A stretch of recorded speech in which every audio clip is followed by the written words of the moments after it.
Friends, ಎಲ್ರಿಗೂ ನಮಸ್ಕಾರ. ಮಾಮೀಸ್ ಕಿಚನ್ಗೆ ಸ್ವಾಗತ. ಇವತ್ತಿನ ವಿಡಿಯೋದಲ್ಲಿ ನಾನು ವೆಯ್ಟ್ ಲಾಸ್ ಮಾಡ್ಕೊಳ್ಳೋರಿಗೆ ತುಂಬಾನೇ ಯೂಸ್ಫುಲ್ ಆದ ಹರ್ಬಲೈಫ್ ನ್ಯೂಟ್ರಿಷನ್ ಡ್ರಿಂಕ್ನ ಹೇಗೆ ಮಾಡ್ಕೊಳ್ಳೋದು ಅಂತ ತೋರಿಸ್ತಾ ಇದ್ದೀನಿ. ಆದರೆ ಅದಕ್ಕೂ ಮುಂಚೆ ನಮ್ಮ ಚಾನಲ್ಗೆ ಇನ್ನೂ ಸಬ್ಸ್ಕ್ರೈಬ್ ಆಗಿಲ್ಲ ಅಂದರೆ ಈ ಕೂಡಲೇ ಕೆಳಗಡೆ ರೆಡ್ ಕಲರ್ನಲ್ಲಿ ಕಾಣ್ತಿರುವಂತಹ ಸಬ್ಸ್ಕ್ರೈಬ್ ಬಟನ್ ಮೇಲೆ ಪ್ರೆಸ್ ಮಾಡಿ, ಹಾಗೆ ಪಕ್ಕದಲ್ಲೇ ಇರುವಂತಹ ಬೆಲ್ಲೈಕನ್ ಮೇಲೆ ಪ್ರೆಸ್ ಮಾಡಿ ತಪ್ಪದೇ ಹಾಲಂತ ಕೊಡಿ. ಬನ್ನಿ ಇವಾಗ ಈ ಹರ್ಬಲೈಫ್ ನ್ಯೂಟ್ರಿಷನ್ ಡ್ರಿಂಕ್ ಬಗ್ಗೆ ತಿಳ್ಕೊಳ್ಳೋಣ. ನೋಡಿ, ಇದು ಅಫ್ರೆಶ್ ಅಂತ. ಇದರಲ್ಲಿ ತುಂಬಾನೇ ಫ್ಲೇವರ್ಸ್ ಇರುತ್ತೆ, ಆದರೆ ನಾನಿಲ್ಲಿ ಲೆಮನ್ ಫ್ಲೇವರ್ನ ತಗೊಂಡಿದ್ದೀನಿ. ಹಾಗೆ ಇದು ಫಾರ್ಮುಲಾ 1. ಇದರಲ್ಲೂ ಕೂಡ ತುಂಬಾನೇ ಫ್ಲೇವರ್ಸ್ ಇರುತ್ತೆ. ನಾನಿಲ್ಲಿ ಸ್ಟ್ರಾಬೆರಿ ಫ್ಲೇವರ್ನ ತಗೊಂಡಿದ್ದೀನಿ.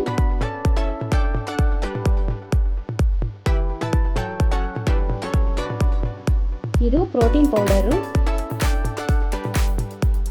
ಇದು ಬರೀ ವೆಯ್ಟ್ ಲಾಸ್ ಮಾಡ್ಕೊಳ್ಳೋದಲ್ದೇ ಎಲ್ಲ ಥರ ಪ್ರಾಬ್ಲಮ್ಸ್ ಇರೋದು ಇದು ತುಂಬಾನೇ ಯೂಸ್ಫುಲ್ ಆದ ಡ್ರಿಂಕ್ ಇದು. ಮತ್ತು ಇದನ್ನು ಕುಡಿಯೋದ್ರಿಂದ ಯಾವುದೇ ರೀತಿಯಿಂದ ಸೈಡ್ ಎಫೆಕ್ಟ್ ಆಗೋದಿಲ್ಲ. ಇದನ್ನು ಕುಡಿಯೋದಕ್ಕೆ ಏಜ್ ಲಿಮಿಟ್ಸ್ ಇಲ್ಲ, ಯಾರು ಬೇಕಾದರೂ ಇದನ್ನು ಕುಡಿಬೋದು. ನೋಡಿ, ಸ್ಪೂನು ಕೂಡ ಅದರೊಳಗಡೆ ಕೊಟ್ಟಿರ್ತಾರೆ. ಇದು ಪ್ರೋಟೀನ್ ಪೌಡರು.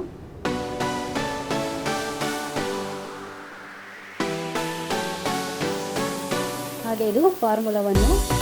ಇದರಲ್ಲೂ ಕೂಡ ಮೆಜರ್ಮೆಂಟ್ ಸ್ಪೂನ್ನ ಕೊಟ್ಟಿರ್ತಾರೆ.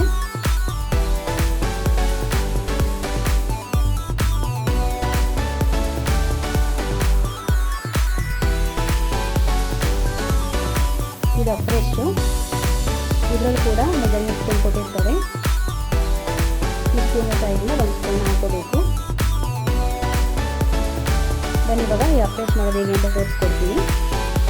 ಒಂದು ಗ್ಲಾಸಿಗೆ ಈ ಒಂದು ಸ್ಪೂನ್ ಪೌಡರ್ನ ಹಾಕೋಬೇಕು. ಹಾಗೆ ಇದಕ್ಕೆ ತಣ್ಣೀರಾದರೂ ಸರಿ, ಬಿಸಿನೀರಾದರೂ ಸರಿ ಹಾಕೋಬೋದು. ಬಿಸಿನೀರು ಹಾಕೋದ್ರಿಂದ ಮೈ ಫ್ರೆಶ್ ಆಗಿರುತ್ತೆ ಮತ್ತು ಕುಡಿಯೋದಕ್ಕೂ ಫ್ಲೇವರ್ ಚೆನ್ನಾಗಿರುತ್ತೆ. ಇದನ್ನು ಒಂದು ದಿನಕ್ಕೆ 4 ರಿಂದ 5 ಬಾರಿ ಕುಡಿಬೇಕು. ಮತ್ತು ಶೇಕ್ ಕುಡಿಯೋಕ್ಕೆ ಮುಂಚೆ ಮತ್ತು ಕುಡಿದಾದ್ಮೇಲೆ ಇದನ್ನು ಕುಡಿಬೇಕು. ಇದನ್ನು ಕುಡಿಯೋದ್ರಿಂದ ಮೈ ಫ್ರೆಶ್ ಆಗುತ್ತೆ ಮತ್ತು ಇದೊಂಥರ ಎನರ್ಜಿ ಬರುತ್ತೆ.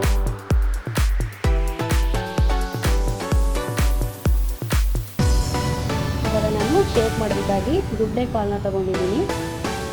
ಹಾಲು ಬೇಡ ಅಂದರೆ ಬರೀ ನೀರಿನಲ್ಲಾದ್ರೂ ಮಾಡ್ಕೋಬೋದು ಅಥವಾ ಜ್ಯೂಸ್ನಲ್ಲಾದರೂ ಮಾಡ್ಕೋಬೋದು. ನಾನಿಲ್ಲಿ 1 ಗ್ಲಾಸ್ನಷ್ಟು ಹಾಲನ್ನ ತೊಗೊಂಡಿದ್ದೀನಿ.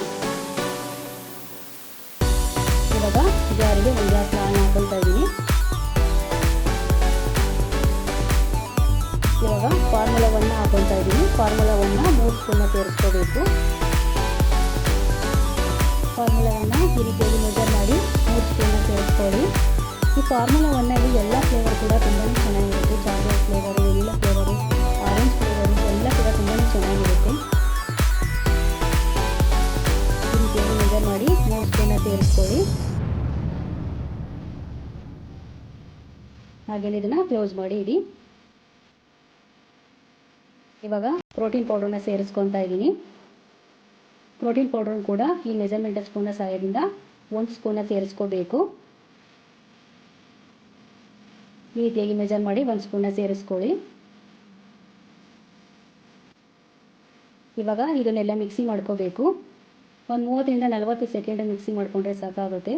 ತುಂಬ ಹೆಚ್ಚಿಗೆ ಮಿಕ್ಸಿ ಮಾಡುವಂಥ ಅವಶ್ಯಕತೆ ಇರೋದಿಲ್ಲ. ಈ ಪೌಡರ್ ಎಲ್ಲ ನೀಟಾಗಿ ಮಿಕ್ಸ್ ಆಗೋವರೆಗೂ ಮಿಕ್ಸಿ ಮಾಡಿಕೊಂಡ್ರೆ ಸಾಕಾಗುತ್ತೆ. ನೋಡಿ, ನೀಟಾಗಿ ಮಿಕ್ಸ್ ಆಗಿದೆ. ಮತ್ತು ನಾನು ಈ ವಿಡಿಯೋನ ಯಾವುದೇ ರೀತಿಯಾದ ಅಡ್ವರ್ಟೈಸ್ಮೆಂಟ್ಗೋಸ್ಕರ ಮಾಡ್ತಾ ಇಲ್ಲ. ಈ ಡ್ರಿಂಕ್ನ ಕುಡಿಯೋದ್ರಿಂದ ನನಗೆ ಮತ್ತು ನಮ್ಮ ಮನೆಯವ್ರಿಗೆಲ್ಲರಿಗೂ ತುಂಬಾ ಒಳ್ಳೆಯದಾಗಿದೆ. ಸೊ ಅದಕ್ಕಾಗಿ ನಾನು ಈ ವಿಡಿಯೋನ ಮಾಡ್ತಾ ಇದ್ದೀನಿ. ಈ ನ್ಯೂಟ್ರಿಷನ್ ಡ್ರಿಂಕ್ನ ವಿಡಿಯೋ ಇಷ್ಟ ಆಗಿದ್ದಲ್ಲಿ ಲೈಕ್ ಮಾಡಿ, ಶೇರ್ ಮಾಡಿ, ಹಾಗೆ ಹೇಗೆ ಬಂತು ಅಂತ ಕಮೆಂಟ್ ಮಾಡಿ ತಿಳಿಸಿ. ಹಾಗೆ ಸಬ್ಸ್ಕ್ರೈಬ್ ಮಾಡೋದನ್ನು ಮರಿಬೇಡಿ. ಎಲ್ರಿಗೂ ಧನ್ಯವಾದ.